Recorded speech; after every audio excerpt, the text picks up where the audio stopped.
Hey, it's Marcus, one of your hosts for Lion Culture Media. To begin, if you would like to see the written version of what I'm talking about today, please visit the bio section of this video. Today is an intro to hermeneutic rules. Hermeneutic rules are guidelines or principles used for interpreting the Bible.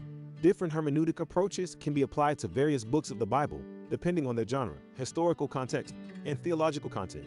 Here's a general overview of how some hermeneutic rules might apply to different categories of biblical books. Literal rule. This rule suggests that the text should be interpreted according to its plain, literal meaning, unless there is a clear reason to read it otherwise. This rule is often applied to historical narratives and factual accounts.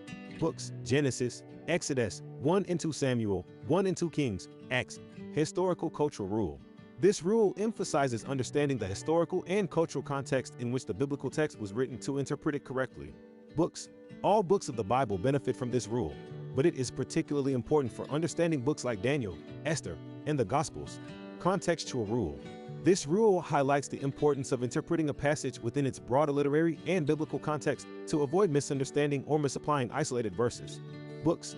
All books of the Bible, but especially important for interpreting Proverbs, Psalms, and the epistles. Grammatical rule.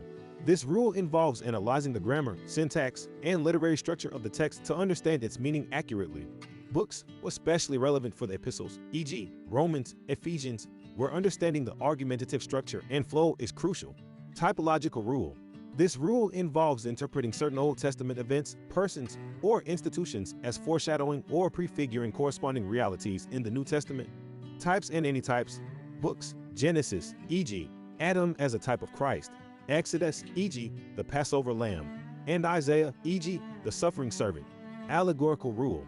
This rule allows for interpreting texts as having deeper, symbolic, or spiritual meanings beyond the literal sense.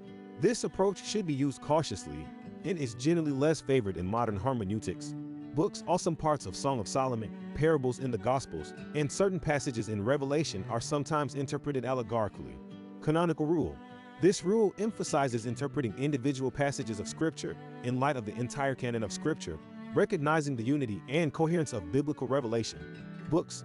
All books of the Bible, as this rule encourages cross-referencing and seeing the interconnectedness of biblical themes.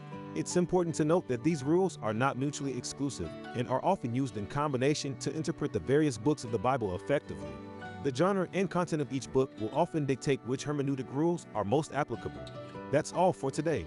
Join us next time as we dive deeper into hermeneutics of the Bible. Also, make sure to subscribe for more from us.